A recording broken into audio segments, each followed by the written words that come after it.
श्री हरे विष्णु। जय श्री कृष्ण। 21वां अध्याय। श्री नारद जी ने कहा, अब ब्रह्मा आदि देवताओं ने नतमस्तक होकर भगवान शंकर की बड़ी स्तुति की और कहा, हे प्रभु, आप प्रकृति से परे परब्रह्म और परमेश्वर हैं। आप निर्गुण निर्विकार होकर सबके ईश्वर होकर भी नित्य अनेक प्रकार के कामों को करते हैं। शंकर जी, अब हम ब्रह्मा आदि आपके दास हैं। हे देवेश, हे शिव, आप प्रसन्न हो हमारी रक्षा कीजिए। हे नाथ, हम आपकी प्रजा हैं तथा सदा आपकी शरण में रहते हैं। नारद जी कहते हैं, जब इस प्रकार ब्रह्मा जी आदि सब देवताओं और मुनियों ने शिव जी की अनेक स्तुति करके उनके चरण कमलों का ध्यान करते हुए मौन ग्रहण कर लिया, तब उसे सुनकर देवताओं को वर देकर वह यहीं पर अंतर्ध्यान हो गए। तत्पश्चात शिव जी का यश गाते हुए सभी देवता भी प्रसन्नता पूर्वक अपने अपने स्थान को चले गए। महेशाख्यान से जलंधर का यह युद्ध चरित्र बड़ा पुण्यप्रद और सब पापों का नाश करने वाला है। यह सर्व सुखदायक और महेश को भी आनंददायक है। जो इन दोनों आख्यानों को पढ़ेगा और पढ़ावेगा वह यहाँ पर सुखों को भोग कर अंत में गणेश पद को पावेगा। जय श्री हरि। जय श्री कृष्ण। 22वां अध्याय। राजा पृथु बोले, हे नारद जी, अब आप कृपा करके मुझे यह बतलाइए कि वृंदा को मोहित कर भगवान विष्णु ने क्या किया और फिर वह कहाँ गए। तब नारद जी ने कहा, जब देवता स्तुति कर मौन हो गए तब भगवान शंकर ने सब देवताओं से प्रसन्न होकर कहा, हे ब्रह्मा आदि देवताओं, जलंधर तो मेरा ही अंश था।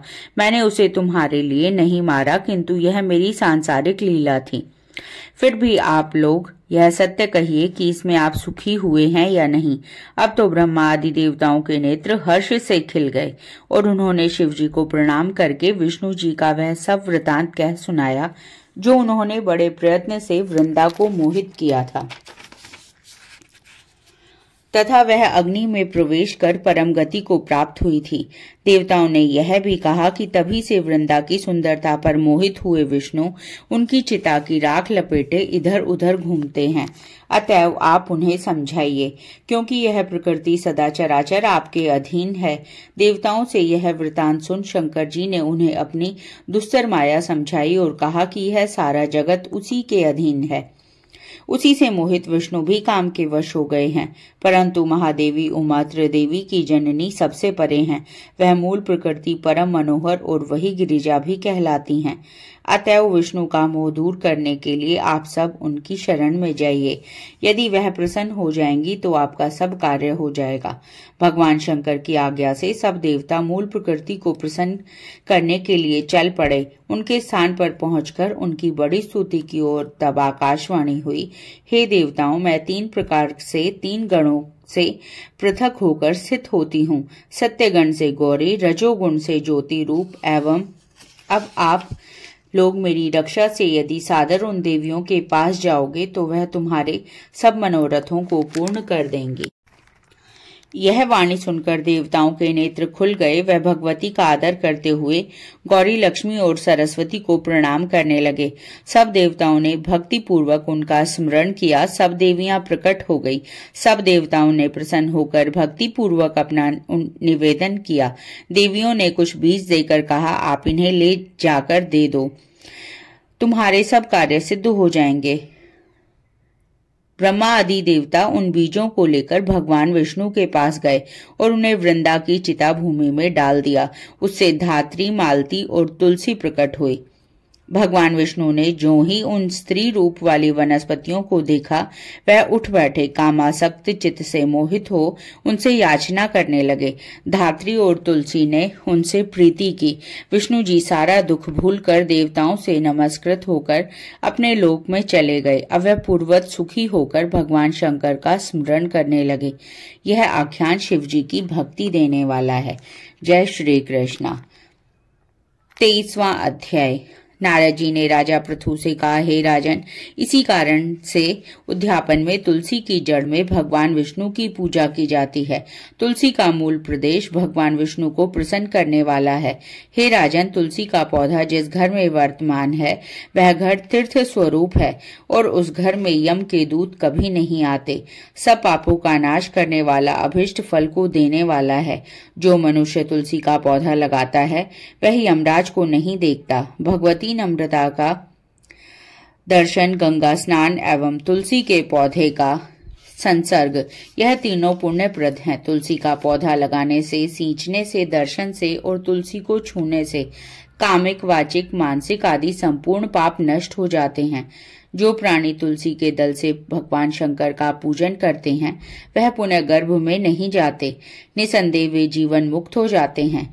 तुलसी के दल में पुष्कर आदि समस्त तीर्थ, गंगा आदि संपूर्ण नदियां और विष्णु प्रभूति सब देवता निवास करते हैं। तुलसी के साथ यानी तुलसी के पास जो अपना प्राण विसर्जन करता है वह चाहे कितना बड़ा पापी क्यों न हो, उसको यमराज नहीं देख सकते। हे राजन, जो लोग तुलसी के काष्ठ का चंदन लगाते हैं वह सहज ही मोक्ष को प्राप्त हो जाते हैं। उनके द्वारा किए गए पाप भी उनके शरीर को स्पर्श नहीं कर पाते।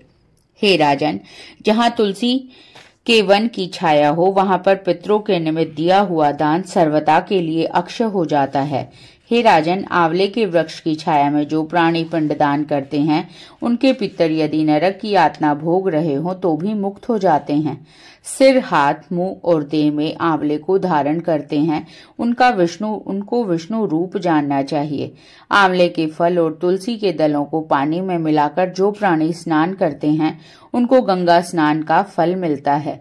जो मनुष्य आंवले के पत्तों और फलों से देवताओं का पूजन करते हैं उनको स्वर्ण, मणि और मोतियों द्वारा पूजन का फल प्राप्त होता है। कार्तिक मास में सब तीर्थ, ऋषि, देवता और सब यज्ञ जब सूर्य तुला राशि में होता है आंवले के वृक्ष में वास करते हैं। जो मनुष्य द्वादशी तिथि को तुलसी का दल और कार्तिक में आंवले का पत्ता तोड़ता है वह रौरव नरक में वास करता है। जो कार्तिक में आंवले की छाया में बैठकर भोजन करता है उसके अंत संसर्ग में सब दोष नष्ट हो जाते हैं। कार्तिक मास में जो आंवले की जड़ में भगवान विष्णु का पूजन करता है उसको श्री विष्णु क्षेत्रों के पूजन का फल प्राप्त होता है। आंवले तथा तुलसी की महत्ता का वर्णन करने में ही श्री ब्रह्मा जी भी असमर्थ हैं। इसलिए धात्री और तुलसी की जन्म कथा सुनने से मनुष्य अपने वंश सहित मुक्ति प्राप्त करता है। जय श्री कृष्ण। 24वां अध्याय। राजा पृथु ने देवर्षि श्री नारद जी से पूछा, नारद जी, आपने तुलसी के इतिहास, व्रत और महात्म्य के बारे में कहा है। अब यह बताने की कृपा करें कि क्या इस कार्तिक मास में और भी देवताओं का पूजन होता है? यह भी मुझे समझा कर कहिए। श्री नारद जी बोले, पहले समय पर्वत के निकट कर्तिपुर में एक धर्मात्मा धर्मदत्त नामक ब्राह्मण रहता था। वह भगवान विष्णु के सब व्रत करता था और 8 पहर उनकी भक्ति में तल्लीन रहता था। एक दिन कार्तिक मास में वह एक पहर रात शेष रहने पर जागरण के लिए भगवान विष्णु के मंदिर में गया। वह हर प्रकार की सामग्री लेकर पूजा के लिए जा रहा था और उसने मार्ग में एक बड़ी भयंकर राक्षसी को देखा जिसके बड़े बड़े दांत थे, लपलपाती हुई जीभ थी, बड़े बड़े लाल लाल नेत्र थे, जिसका शरीर नंगा था, मांस रहित था। उस भयंकर राक्षसी को देखकर धर्मदत्त बुरी तरह से कांपने लगा और कुछ उपाय न देखकर उसने पूजा वाली थाली और जल का लोटा उस राक्षसी पर फेंक दिया। क्योंकि उसने भगवत नाम का जप करते हुए वह सामग्री और जल का लोटा जिसमें कि तुलसी दल पड़ा हुआ था उसको मारा था। इससे उसके जन्म जन्मांतर के पाप नष्ट हो गए और उसे अपना पूर्व जन्म स्मरण हो आया। वह हाथ जोड़कर धर्मदत्त के चरणों में गिर पड़ी और उसने कहा, हे विप्र, मैं पूर्व जन्म के कर्मों के फल से इस अवस्था को प्राप्त हुई थी।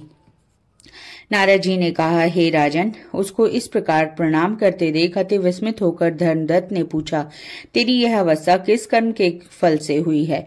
तू पूर्व जन्म में कहाँ रहती थी और तेरा क्या चरित्र था? सब कुछ मुझे बता। उस राक्षसी ने, जिसका नाम कलहा था, उसने कहा, हे ब्राह्मण, सौराष्ट्र में भिक्षुक नाम का एक ब्राह्मण था। मैं उसकी पत्नी थी। मेरा स्वभाव बड़ा ही निष्ठुर था। मैंने अपने पति का कभी भला न चाहा, न कभी उसे अच्छा भोजन और मिठाई ही खाने को दी। मैं प्रतिदिन उससे लड़ती झगड़ती रहती थी। मुझे इस प्रकार की लड़ाका देखकर तथा नित्य प्रति की कलह से तंग आकर मेरे पति ने दूसरा विवाह करने का निश्चय किया। यह सुनकर कि मेरा पति दूसरा विवाह कर रहा है, मैंने उसका दूसरा विवाह करने से पहले ही विष खाकर आत्महत्या कर ली। मेरी मृत्यु के पश्चात यम के दूत आए और मुझे पकड़कर गदा मारते हुए यम के पास ले गए। यमराज ने मुझे देखकर चित्रगुप्त से कहा, इसने क्या कर्म किया है? जो भी कर्म इसने किए हैं, अब इसको उनका फल भोगना होगा। चित्रगुप्त ने यमराज से कहा, इसने अपने जीवन में कोई भी अच्छा काम नहीं किया है। यह सदा अपने पति को खराब भोजन देकर आप सदा अच्छा भोजन खाती रही है। इसके लिए अब विष्ठा खाने वाली होगी। इसको अब सूकरी का जन्म दिया जावे। चूंकि यह अकेली ही पाक के बर्तन में भोजन करती थी, इसलिए यह अपने बच्चों को खाने वाली बिल्ली हो। इसने चूंकि अपने पति पर क्रोध करके आत्मघात किया है, इसलिए यह प्रेत योनि में जाएगी। अब आप इसे अपने दूतों द्वारा मरुस्थान में भेज दीजिए। वहां पर वह बहुत दिनों तक प्रेत यानी योनि में रहकर फिर अपनी तीनों योगिनों को भोगे। लो हे विप्र, अतः मैं 500 वर्ष से प्रेत योनि में हूँ और भूख प्यास के कारण नित्य दुखी रहती थी कि एक दिन भूख से तंग आकर मैं एक वैश्य के शरीर में प्रविष्ट हो गई और उसके शरीर द्वारा मैं कृष्णा और वेणी के संगम पर इस देश में आ पहुंची। मैं उस वैश्य के शरीर में रहती थी कि एक दिन भगवान शंकर और विष्णु भगवान ने मुझको बलात् कर उसके शरीर से बाहर निकाल दिया। फिर आप मुझे दिखाई दिए। आपके लोटे में से तुलसी जल का एक छींटा मेरे ऊपर पड़ा, जिससे कि मेरे सब पाप नष्ट हो गए। हे द्विजोत्तम, अब आप मुझे यह बतलाइए कि आगे होने वाली तीनों योनियों और इस प्रेत देह से मेरी मुक्ति किस प्रकार होगी। धर्मदत्त कलहा की बात और उसके पिछले कर्मों और उसकी वर्तमान अवस्था को देखकर बड़ा दुखित हुआ और उसका दुख देखकर उसका चित्त पिघल गया। फिर उसने दुखित भाव से कहा, जय श्री कृष्ण। 25वां अध्याय। ब्राह्मण ने कहा, तीर्थ व्रत और दान आदि के करने से समस्त पाप नष्ट हो जाते हैं, मगर प्रेत योनि में रहने वाले को इसका अधिकार नहीं है। परंतु तुम्हारे दुख को देखकर मैं अत्यंत दुखी हूँ और तुम्हारा दुख दूर किए बिना मुझे संतोष नहीं होता। तुम्हारे पाप बड़े भारी हैं, क्योंकि यह तीनों योनियां बहुत बड़े पाप करने वालों को ही प्राप्त होती हैं और प्रेत योनि तो थोड़े से पुण्य से नष्ट भी नहीं हो सकती। लेकिन मैं तुम्हें इस योनि से अश्वमेध छुड़ाऊंगा, इसलिए मैंने जो कार्तिक का व्रत किया है उसका आधा पुण्य तुम्हें देता हूँ, क्योंकि यज्ञ दान तीर्थ यह सब निश्चय ही कार्तिक के व्रत के पुण्य के समान नहीं है। नारद जी ने कहा, हे राजन, इतना कहकर धर्मदत्त ने उसको ओम नमो भगवते वासुदेवाय यह द्वादक्षर मंत्र सुनाया और तुलसी का जल उसके ऊपर छिड़का। बस फिर क्या था, क्षण भर में वह प्रेत योनि से छूटकर प्रज्वलित शिखा के समान दिव्य रूप धारण करके लक्ष्मी समान सुंदर हो गई। तब वह धर्मदत्त को दंडवत प्रणाम करके प्रसन्नता से गदगद होकर बोली, हे ब्राह्मण, आपके आशीर्वाद से मैं इस घोर नरक से छूट गई हूँ। मुझे आप अब पाप सागर में डूबती हुई के लिए आप नौका के समान हैं। नारद जी ने कहा, हे राजन, अभी कलहा इस प्रकार कह ही रही थी कि वहां पर विष्णुगण एक दैदीप्यमान विमान लेकर आए। विमान के द्वार पर अप्सराएं और गण बैठे हुए थे। धर्मदत्त ने उन सबको देखकर दंडवत प्रणाम किया। पुण्यशील और सुशील नामक भगवान विष्णु के गणों ने धर्मदत्त को अपने हाथों से ऊपर उठाकर उसका अभिनंदन करके उन्होंने कहा, हे द्विजश्रेष्ठ, आप धन्य हैं, जो कि आप सदा भगवान विष्णु के व्रत कथा और सेवा में लगे रहते हैं। आप सर्वदा दीन दुखियों पर दया करते हैं। आप में जो अपने बाल्यकाल में पवित्र और शुभ कार्तिक व्रत किया था, आपने उसके आधे फल से कलहा के पूर्व जन्म के एकत्रित पाप नष्ट कर दिए हैं। यही नहीं, आपकी कृपा से उसके सैकड़ों जन्मों के पाप नष्ट हो गए हैं। आपके जागरण आदि के करने से पुण्य प्रभाव से आकाश मंडल से यह विमान आया है।